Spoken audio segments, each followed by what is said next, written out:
दूसरा अध्याय चालू था। तो सबसे पहले स्वागत है आप सबका भगवद गीता ऑनलाइन क्लास में। हमारा 70 तक हो चुका था, 70 श्लोक दूसरे अध्याय का हो चुका था। इसमें हम लोगों ने क्या देखा था, 70 श्लोक के पहले 69 दो श्लोक हुए थे शायद उस दिन। तो उसमें क्या देखा था, 69 श्लोक में क्या देखे थे हमने कि दो तरह के मनुष्य होते हैं। एक तरह का जो मनुष्य होता है वो इंद्रिय तृप्ति के लिए कर्म करते रहता है, और जो दूसरे तरह का मनुष्य होता है वो आत्म साक्षात्कार के लिए प्रयास करते रहता है। मतलब आत्म साक्षात्कार के लिए वो जागरण करता रहता है। जागरण करने का अर्थ क्या होता है, वो आत्म साक्षात्कार के बारे में ही सोचता रहता है। और जो दूसरे तरह का मनुष्य होता है जो इंद्रिय तृप्ति के लिए कार्य करता रहता है, वो दिन में भी इंद्रिय तृप्ति के ही स्वप्न देखता रहता है। यहाँ पर ये अर्थ। नेक्स्ट जो श्लोक था 70वां श्लोक, उसमें भगवान क्या बता रहे हैं कि हमें किस तरह का मनुष्य होना चाहिए, कैसा होना चाहिए हमें, सागर की तरह। मतलब जैसे सागर के अंदर कितना भी पानी आ जाए, कितनी भी नदियां आ जाए, कितनी भी बारिश हो जाए, तो सागर अपनी सीमा को नहीं लांघता है। मतलब लिमिटेशन होती है, वो वैसी की वैसी रहती है, और वो कभी भी उसमें कितना भी मतलब पानी कितना भी उसके अंदर भरता रहे, वो सागर कैसा रहेगा, वो स्थिर रहता है, उसकी स्थिरता कायम रहती है। तो उसी तरह से जो कृष्ण भावना मनुष्य होता है उसे सागर की तरह रहना चाहिए। जैसे नदियों की तुलना यहाँ पर किससे की गई है, इच्छाओं से। तो मनुष्य के अंदर यदि कोई भी कितनी भी इच्छाएं प्रज्वलित हो जाए, उसे कैसे रहना चाहिए, सागर की तरह स्थिर रहना चाहिए, उसे विचलित नहीं रहना चाहिए, ऐसा भगवान बता रहे हैं। आज हम पढ़ेंगे 71 श्लोक। मैं पहले बोलती हूँ, बाद में आप लोग रिपीट करिएगा। विहाय कामान्यः सर्वान् पुमान् चरति निःस्पृहः निर्ममो निरहंकारः स शांतिम् अधिगच्छति। रिपीट करेंगे। विहाय कामान्यः सर्वान् सर्वान् पुमान् चरति निःस्पृहः पुमांश्चरति निःस्पृहः निर्ममो निरहंकारः निर्ममो निरहंकारः स शांतिम् अधिगच्छति। शांतिम् गच्छन्ति। हरि बोल, थैंक यू। इसका शब्दार्थ देखते हैं। विहाय छोड़कर, कामान इंद्रिय तृप्ति की भौतिक इच्छाएं, यह जो सर्वान समस्त पुमान पुरुष चरति रहता है निःस्पृह इच्छा रहित निर्ममः ममता रहित निरअहंकारः अहंकार शून्य सह वह शांति पूर्ण शांति को अधिगच्छति प्राप्त होता है। इसका अनुवाद देखते हैं। जिस व्यक्ति ने इंद्रिय तृप्ति की समस्त इच्छाओं का परित्याग कर दिया है, जो इच्छाओं से रहित रहता है, और जिसने सारी ममता त्याग दी है तथा अहंकार से रहित है, वही वास्तविक शांति को प्राप्त कर सकता है। यहाँ पर भगवान बता रहे हैं, जिस व्यक्ति ने इंद्रिय तृप्ति की इच्छाओं का परित्याग कर दिया, मतलब जो इंद्रिय तृप्ति नहीं चाह रहा है, जिसके अंदर इच्छाएं है, उसको उसने पूरी तरह से छोड़ दिया है, अर्थात क्या है वो, निःस्पृह। उसको हम निःस्पृह कह सकते हैं। और जो इच्छा है, जिसके अंदर कोई इच्छाएं नहीं है, और जिसने सारी ममता त्याग दी, मोह माया भी जिसके अंदर नहीं है, ममता भी उसने छोड़ दिया है, और क्या कर रहा है वो, अहंकार से भी रहित है, अहंकार भी छोड़ दिया है। तो इतने सारे काम जिसने कर लिया है, वही क्या कर सकता है, वास्तविक शांति को कर सकता है, ऐसा भगवान बता रहे हैं। प्रभुपाद जी क्या बोलते हैं अपने तात्पर्य में, श्रील प्रभुपाद की जय। निःस्पृह होने का अर्थ है इंद्रिय तृप्ति के लिए कुछ भी इच्छा न करना, मतलब इंद्रिय तृप्ति की चाहत न रखना। दूसरे शब्दों में इसका अर्थ प्रभुपाद जी समझाते हैं। दूसरे शब्दों में कृष्ण भावना भवित होने की इच्छा वास्तव में इच्छा शून्यता या निःस्पृहता है। तो निःस्पृहता का असली अर्थ यहाँ पर प्रभुपाद जी समझा रहे हैं कि कृष्ण भावना भावित होने की इच्छा, यदि हमारे मन में कृष्ण भावना भावित होने की इच्छा है तो उसको हम क्या कह सकते हैं, निस्पृहता कह सकते हैं। आगे प्रभुपाद जी लिखते हैं, इस शरीर को मिथ्या ही आत्मा माने बिना तथा संसार की किसी वस्तु में कल्पित स्वामित्व रखे बिना श्री कृष्ण के नित्य दास के रूप में अपनी यथार्थ स्थिति को जान लेना कृष्ण भावनामृत की सिद्ध अवस्था है। कृष्ण भावनामृत की सिद्ध अवस्था बता रहे हैं प्रभुपाद जी क्या है कि श्री कृष्ण के नित्य दास के रूप में हम कौन है, भगवान के दास है। तो हमें ये समझ लेना है, हमें ये जान लेना है, अपनी स्थिति क्या है इसको पहचान लेना है। हम कौन है, भगवान श्री कृष्ण के नित्य दास। नित्य मतलब हमेशा हमेशा हमेशा से हम दास थे, हमेशा से हम दास रहेंगे, ये नित्य का अर्थ होता है। तो हम भगवान के हमेशा से क्या थे, दास है, और इस स्थिति को हमें जान लेना चाहिए। इसी को हम क्या कहेंगे, कृष्ण भावनामृत की सिद्ध अवस्था। जो इस सिद्ध अवस्था में स्थित है वह जानता है कि श्री कृष्ण ही प्रत्येक वस्तु के स्वामी है, अतः प्रत्येक वस्तु का उपयोग उनकी तुष्टि के लिए किया जाना चाहिए। जो सिद्ध है मतलब जो ये जान रहा है कि हम ही भगवान के दास हैं, वो हमेशा ये चीज को समझता है कि हर वस्तु, जो कुछ भी वस्तु वो समझता है कि उसके लिए है, लेकिन वो वस्तु का उपयोग हमें किसके लिए करना है, भगवान की तुष्टि के लिए करना है। अर्जुन आत्मतुष्टि के लिए युद्ध नहीं करना चाहता था, किंतु जब वह पूर्ण रूप से कृष्ण भावना में भावित हो गया तो उसने युद्ध किया। अर्जुन पहले युद्ध नहीं करना चाह रहा था। क्यों युद्ध नहीं करना चाह रहा था, क्योंकि वो अपनी आत्मा की तुष्टि चाह रहा था। मतलब उसका मन नहीं बोल रहा था कि युद्ध करो, है ना, क्योंकि उसके सब सगे संबंधी थे, वो नहीं मारना चाह रहा था। तो वो उसकी आत्मा की तुष्टि थी, अपनी आत्मा को खुश करने के लिए वो युद्ध नहीं कर रहा था। लेकिन बाद में जब वो कृष्ण भावना भवित हो गया, जब उसने कृष्ण की शरणागति ले ली, तो क्या किया उसने, फिर युद्ध करना शुरू किया, क्योंकि कृष्ण चाहते थे कि वो युद्ध करे। मतलब उसने युद्ध क्यों किया, क्योंकि कृष्ण चाहते थे, इसलिए उसने युद्ध किया, अर्थात वो कृष्ण भावना भवित हो गया था। उसे अपने लिए युद्ध करने की इच्छा न थी, किंतु वही अर्जुन कृष्ण के लिए अपनी शक्ति भर लड़ा। वास्तविक इच्छा शून्यता कृष्ण तुष्टि के लिए इच्छा है, यह इच्छाओं को नष्ट करने का कोई कृत्रिम प्रयास नहीं है। वास्तविक इच्छा शून्यता मतलब, इच्छा शून्यता मतलब हमारी कोई इच्छा न रहे, इच्छा शून्य हो जाए, खत्म हो जाए इच्छा। तो क्या है, मतलब हम कब बोलेंगे कि हमारी इच्छा शून्य हो गई है, हमारी इच्छा बिल्कुल खत्म, जीरो, कब बोलेंगे हम? जब हम किसी के दास हो जाएंगे, क्योंकि दास होता है ना माता जी की मालिक कुछ भी बोला तो दास को हर संभव कार्य करना पड़ता है। हरि बोल हरि बोल। तो यहाँ हम किसके दास हैं, यहाँ हम कृष्ण के दास कृष्ण के दास हैं। यहाँ वही लिखा है कि वास्तविक इच्छा शून्यता कृष्ण तुष्टि के लिए इच्छा है। मतलब कृष्ण की तुष्टि के लिए यदि हम कोई इच्छा करते हैं तो वही हमारी क्या है, इच्छा शून्यता है। यह इच्छाओं को नष्ट करने का कोई कृत्रिम प्रयास नहीं है, कोई आर्टिफिशियल नहीं है कि हमने इच्छा को खत्म कर दिया आर्टिफिशियली, मैकेनिकली, ऐसा नहीं है। हम कृष्ण की इच्छा को तुष्ट करेंगे तो वही क्या है, वास्तविक इच्छा शून्यता है। जीव कभी भी इच्छा शून्य या इंद्रिय शून्य नहीं हो सकता। क्यों? जीव कभी भी, हम लोग जीव है तो हम कभी भी इच्छा, हम ये नहीं बोल सकते कि हमारे अंदर कोई इच्छाएं नहीं है। ऐसा बोल सकते हैं कि हम नहीं बोल सकते, हमारे अंदर इच्छाएं हैं। क्यों इच्छा है?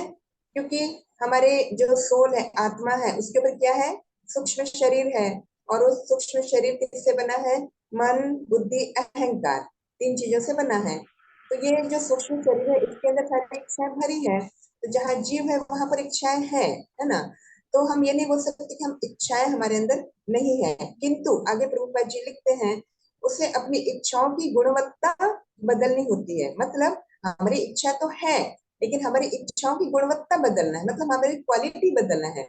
हमें जो इच्छा है ना उसको हमें क्या करना है, टर्न कर देना है, मोड़ देना है। किधर मोड़ देना है?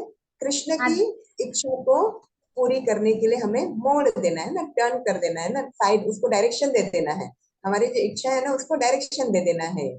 तो उसकी गुणवत्ता बदलने का मतलब यहाँ पर वही है कि उसे इच्छाओं को हमें क्या करना पड़ेगा, उसकी क्वालिटी को बदलना पड़ेगा। मतलब हम जहाँ अपनी इच्छा सोच रहे हैं वहां पर हमें क्या सोचना पड़ेगा, कृष्ण की इच्छा, है ना। भौतिक दृष्टि से इच्छा शून्य व्यक्ति जानता है कि प्रत्येक वस्तु कृष्ण की है। भौतिक दृष्टि से इच्छा शून्य व्यक्ति मतलब हम सोच रहे हैं कि हम इच्छा शून्य है, हमारे अंदर कोई इच्छा नहीं है भौतिक दृष्टि से। जैसे मैं बोल रही हूँ कि मेरे अंदर कोई इच्छा नहीं है भौतिक दृष्टि, मतलब मेरे को न तो पैसा चाहिए, न तो मेरे को बड़ा घर, न तो मेरे को बड़ी गाड़ी, न तो मेरे को गहने, न तो मेरे को महंगे कपड़े, ये सब मेरे को नहीं चाहिए। ये भौतिकता से मैं सोच रही हूँ। तो क्या चाहिए फिर मेरे को कि प्रत्येक वस्तु कृष्ण की है। मतलब मैं ये जान रही हूँ कि मेरे को भौतिकता में कुछ नहीं चाहिए। क्यों? क्यों? ये सब चीजें तो चाहिए, सब चीजें तो जरूरी है, लेकिन मैं क्या सोच रही हूँ, ये सारी वस्तु किसकी है? कृष्ण की है। मुझे घर भी चाहिए रहने के लिए, लेकिन मैं ये नहीं बोलूंगी कि मुझे घर चाहिए, ये मेरा घर है, मैं ये नहीं बोलूंगी। मैं क्या बोलूंगी? कृष्ण का घर है ना।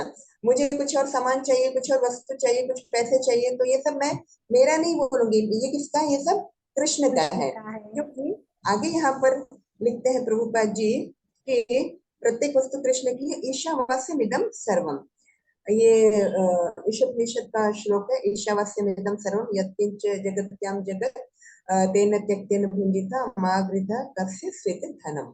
ईशोपनिषद का एक श्लोक है, हम लोग पढ़े हैं ईशोपनिषद में। तो उसमें क्या बताते हैं भगवान कि हर वस्तु किसकी है? कृष्ण की है ना। हर वस्तु कृष्ण की है, अतः वह किसी वस्तु पर अपना स्वामित्व घोषित नहीं करता। तो हम जो मनुष्य हैं, हम जो जीव हैं, हम किसी भी चीज को नहीं बोल सकते कि ये मेरी है, क्योंकि हम जानते हैं ये सारी चीजें किसकी है? भगवान की है, कृष्ण की है। सारी वस्तुएं कृष्ण की है। यह दिव्य ज्ञान आत्म साक्षात्कार पर आधारित है, अर्थात इस ज्ञान पर कि प्रत्येक जीव कृष्ण का अंश स्वरूप है। यह दिव्य ज्ञान जब हमें आत्म साक्षात्कार होने लगता है, धीरे धीरे जब हम शास्त्र अध्ययन करते हैं, जब हम सुनते हैं, वरिष्ठ भक्तों को सुनते हैं, तो धीरे धीरे हमें थोड़ा ज्ञान मिलने लगता है और धीरे धीरे आत्म साक्षात्कार होने लगता है, सेल्फ रियलाइजेशन होने लगता है। तो इससे हमें पता चलता है कि सारी वस्तुएं किसकी है? कृष्ण की है, हमारी नहीं है।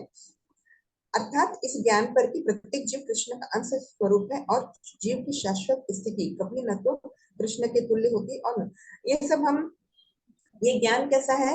ये समझना कि हर वस्तु कृष्ण की है, और दूसरा हर जीव, प्रत्येक जीव कृष्ण का क्या है? अंश स्वरूप है। हम कृष्ण के अंश हैं, हम आत्मा है, और कृष्ण क्या है? परमात्मा है ना। हम अणु तत्व है और कृष्ण विभु तत्व है ना। हम उनके अंश स्वरूप हैं, और जीव की शाश्वत स्थिति कभी न तो कृष्ण की तुल्य होती, ना उससे बढ़। जीव कभी भी कृष्ण के बराबर नहीं हो सकता और कृष्ण से बढ़कर भी नहीं हो सकता है। इस प्रकार कृष्ण भावनामृत का यह ज्ञान ही वास्तविक शांति का मूल सिद्धांत है। तो जिससे ये ज्ञान मिल गया, वही क्या है? उसे क्या मिल जाएगी? वास्तविक शांति मिल जाएगी। तो इस श्लोक का मोरल यही है कि जो भी ये सब कुछ समझ गया, जिसने कृष्ण भावनामृत के इस ज्ञान को समझ लिया कि उसका कुछ भी नहीं है, सब किसका है? कृष्ण का है ना। उसने कृष्ण की इंद्रियों को तृप्त कर लिया, उसने कृष्ण के लिए, कृष्ण की तुष्टि के लिए कर्म किया, तो उसकी खुद की भी तुष्टि हो जाएगी, अर्थात वह कृष्ण भावना भवित हो जाएगा। और जब वो कृष्ण भावना भवित हो जाता है, तो उसे तभी क्या मिलती है? वास्तविक शांति मिल सकती है। ये इस श्लोक का मोरल है। आगे बढ़ते हैं, श्लोक संख्या 72, ये इस लेसन का आखिरी श्लोक। हरि बोल। हमारा 2 सेकंड लेसन खत्म होने जा रहा है। चलिए, श्लोक संख्या 72। एषा ब्राह्मी स्थितिः पार्थ नैनां प्राप्य विमुह्यति स्थित्वा स्याम् अंतकाले अपि ब्रह्म निर्वाणमृच्छति। रिपीट करेंगे। एषा ब्राह्मी स्थितिः पार्थ एषा ब्राह्मणी स्थिति पार्थ नैनां प्राप्य विमुह्यति नैनां प्राप्य विमुह्यति स्थित्वा स्याम् अंतकाले अपि स्थित्वा अस्याम् कालेऽपि काले अपि ब्रह्म निर्वाणमृच्छति। ब्रह्म निर्वाणमृच्छति। पृच्छन्ति। हरि बोल। इसका शब्दार्थ देखते हैं। ईशा, यह, ब्रह्मी आध्यात्मिक स्थिति है, स्थिति, पार्थ हे पृथा पुत्र, न कभी नहीं, ए नाम इसको, प्राप्य प्राप्त करके, विमुह्यति मोहित होता है, स्थित्वा स्थित होकर, अस्याम इसमें, अंतकाले जीवन के अंतिम समय में, अपि भी ब्रह्म निर्वाणम भगवत धाम को पृच्छति प्राप्त होता है। अनुवाद देखते हैं इसका। यह आध्यात्मिक तथा ईश्वरीय जीवन का पथ है जिसे प्राप्त करके मनुष्य मोहित नहीं होता। यदि कोई जीवन के अंतिम समय में भी इस तरह स्थित हो तो वह भगवत धाम में प्रवेश कर सकता है। यह आध्यात्मिक तथा ईश्वरीय जीवन का पथ है। यह माने क्या? यह माने कृष्ण भावनामृत का जो जीवन है या कृष्ण भावनामृत का जो मार्ग है वो कैसा है? आध्यात्मिक तथा ईश्वरीय जीवन का पथ है। ये स्पिरिचुअल है, आध्यात्मिक है। कृष्ण भावनामृत का जो मार्ग है जिसे प्राप्त करके मनुष्य मोहित नहीं होता। हम इसको प्राप्त कर ले तो हम मोहित नहीं हो पाएंगे। मोहित होना मतलब हम भ्रमित नहीं होंगे, हमें किसी भी चीज का मोह नहीं रहेगा, हमें किसी चीज का लालच नहीं रहेगा। यदि कोई जीवन के अंतिम समय में भी इस तरह स्थित हो, लास्ट मोमेंट पर सबसे बड़ा यहाँ पर जब हम कृष्ण भक्ति कर रहे हैं तो हमारे सामने ये चैलेंज होता है कि हमें अपने जीवन के अंतिम समय में क्या होना चाहिए? कृष्ण भावना भावित होना चाहिए। मतलब हमारे मुख से या हमारे जितने भी इंद्रियां हैं वो क्या बोलना चाहिए? खाली कृष्ण ही बोलना चाहिए। ये सबसे बड़ा क्या है? चैलेंज है हमारे लिए। एक बहुत इंपॉर्टेंट बात है कि हमें अंतिम समय में क्या होना चाहिए? कृष्ण भावना भवित होना चाहिए। तो अंतिम समय में भी यदि हम कृष्ण भावना भवित हों तो वह भगवत धाम में प्रवेश कर सकता है। तो भगवत धाम में प्रवेश करने के लिए यहाँ पर क्वालिफिकेशन क्या चाहिए है कि लास्ट मोमेंट पर जब हमारे प्राण निकलने वाले हो, जब सोल शरीर को छोड़ने वाली हो, आत्मा शरीर को छोड़ने वाली हो, तो हमारे मुख से क्या निकलना चाहिए? हरे कृष्ण या कृष्ण विषय या कृष्ण या भगवान का नाम निकलना चाहिए। बस कोमा में नहीं जाना चाहिए माता जी, बस कोमा में न जाना चाहे, नहीं तो हो गया। और ये तो होता ही है माता जी, लास्ट मोमेंट पर बुढ़ापे में यही हो जाता है। हाँ, आदमी का हाथ जबान पैर बंद हो कोई भी जाती इंद्रियां है, काम करना दिखना बंद नहीं कर देती। होता, सुनना नहीं होता। तो उस समय में भगवान ने ये हमारे पास एक डेडलाइन रखी है कि तुम्हें लास्ट मोमेंट पर मुझे याद करना है।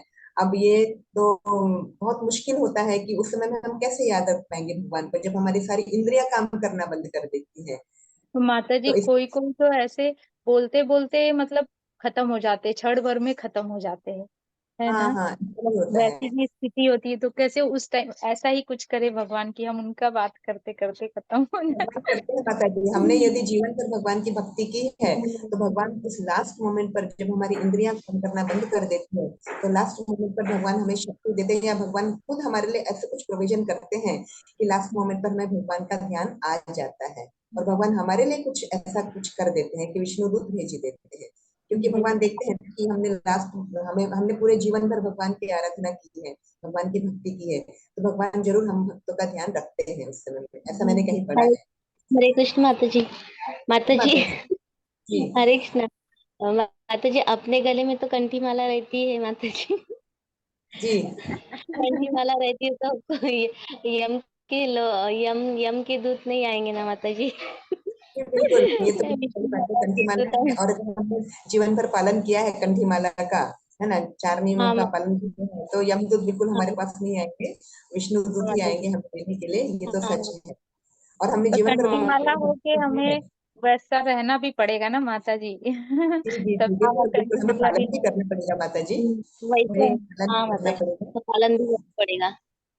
हमें जीवन भर भगवान की भक्ति करना पड़ेगा अच्छे से, तब भगवान उस भक्ति से हाँ प्रभावित होंगे। और लास्ट मोमेंट पर यदि हम कारणवश किसी कारणवश हम अनेबल है भगवान का नाम लेने में या भगवान का स्मरण करने में, तो भगवान हमें शक्ति देते हैं या भगवान खुद हमारी हाँ मदद माता। करते हैं कि हम उनके धाम को जा पाए। तो हमें विश्वास रखना पड़ता है माता जी। और तो अपने अपने तो मन में तो हमेशा ही भगवान कृष्ण का ही नाम स्मरण रहता ही है माता जी। अपन दिन भर तो भगवान के स्मरण में ही रहते हैं। देखो अभी बिल्कुल अभी बिल्कुल सुबह सुबह हो गई तो भगवान का ही चिंतन होता है। सुबह उठते ही अपन साधना जैसे माला वगैरह करते हैं। फिर थोड़ा टाइम हो गया 9 8 9 बजे गए तो भगवान की पूजा में लगते हैं। खाना बनाते वक्त भी भगवान का ही ध्यान आता है। फिर जी दोपहर हो गई खाना खाए थोड़ा टाइम इसमें जाता है तो भगवत गीता भागवतम। और शाम हो गई तो और माला और कीर्तन थोड़ा पूजा पाठ।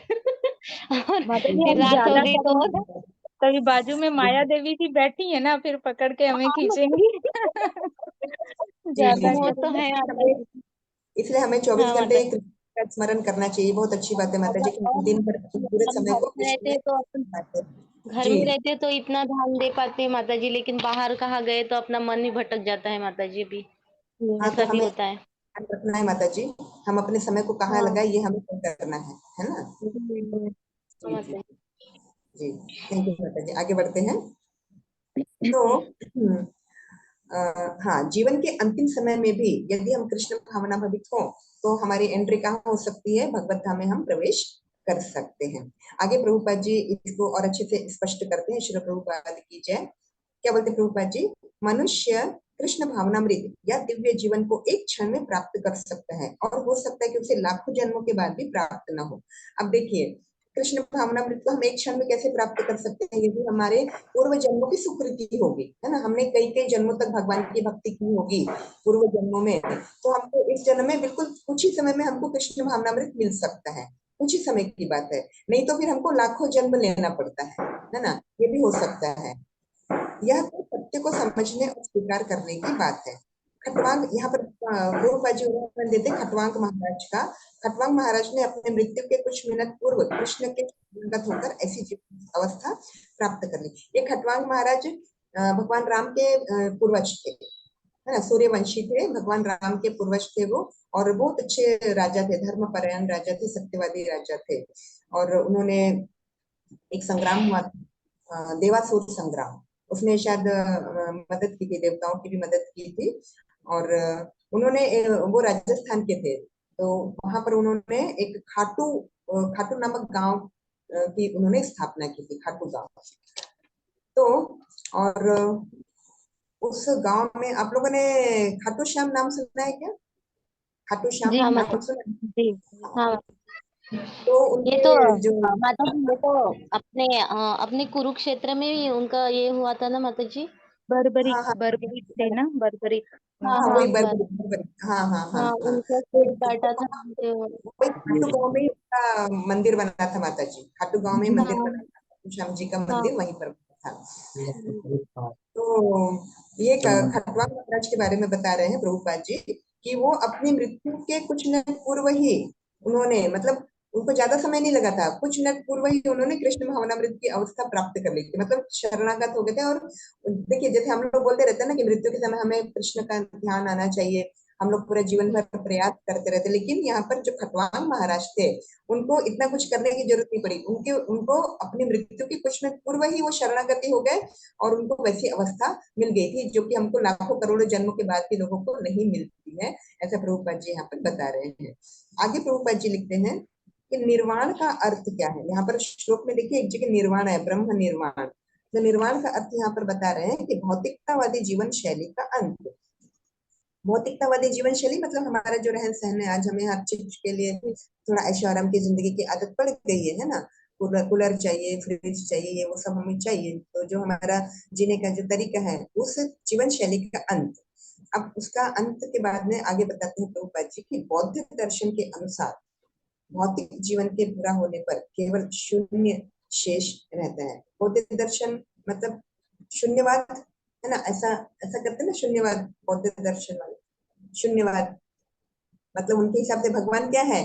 जीरो, शून्य, है ना, पॉइंट, है ना। तो कभी भी देखिए ऐसा नहीं है, भौतिक ऐसा ऐसा दिखते हैं ना शून्यवाद, शून्य। तो बौद्ध दर्शन के अनुसार भौतिक जीवन के पूरा होने पर केवल शून्य शेष रहता है, मतलब भौतिक जीवन खत्म हो गया मतलब सब खत्म, शून्य।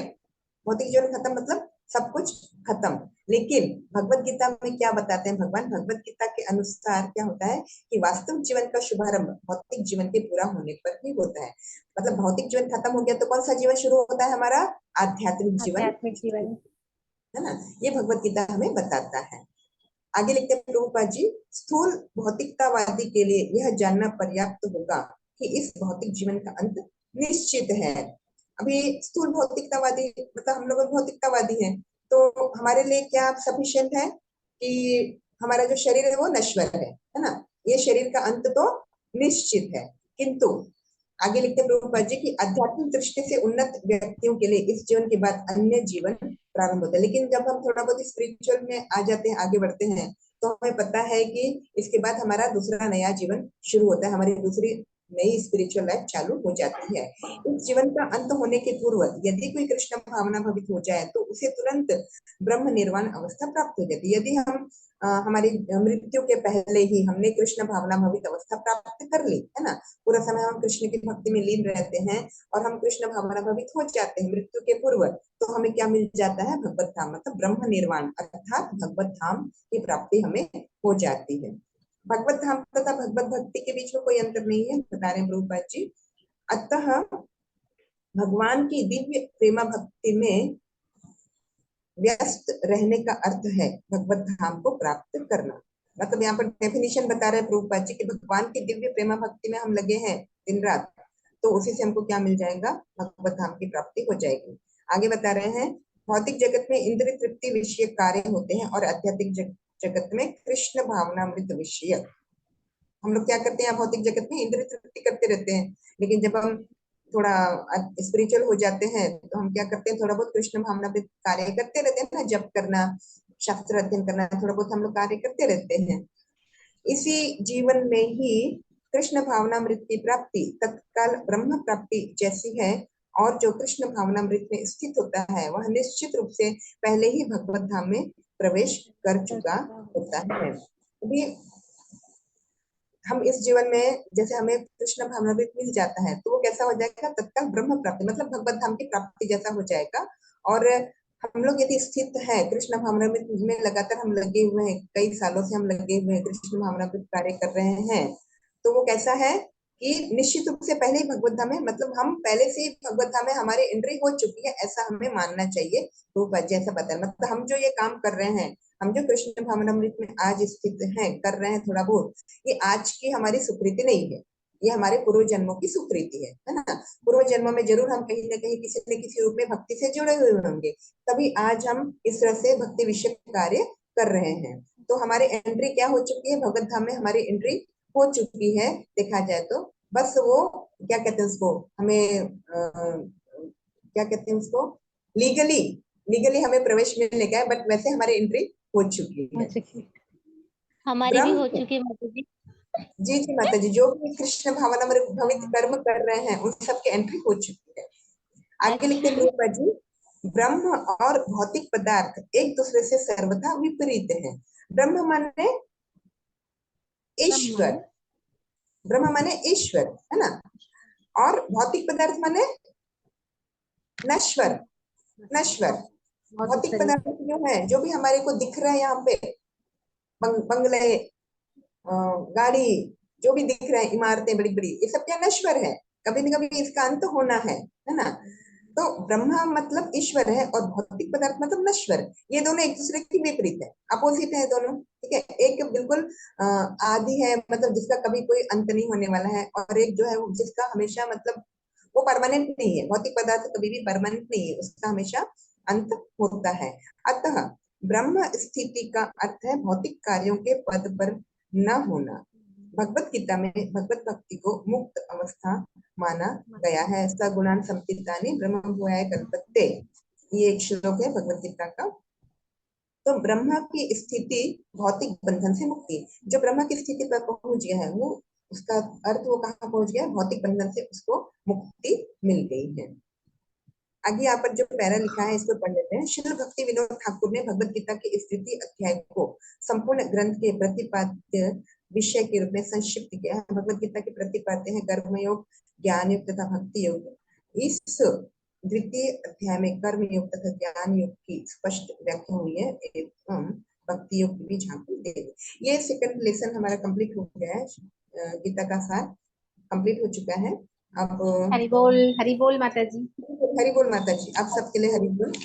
ये जो 72 72वां श्लोक, इसका मोरल भी यही है कि लास्ट मोमेंट पे यदि हम जीवन के अंतिम समय में यदि हम कृष्ण भावना भवित हो जाते हैं तो हमें कहाँ प्रवेश मिल सकता है? भगवत धाम में प्रवेश मिल सकता है। ये इस श्लोक का मोरल है। तो हम यहीं पर एंड कर देंगे क्योंकि टाइम हो चुका है। अध्याय 3 कर्मयोग कल तो नहीं हो पाएगा, परसों होंगे क्लास, क्योंकि कल इधर अमोघ लीला प्रभु जी आ रहे हैं।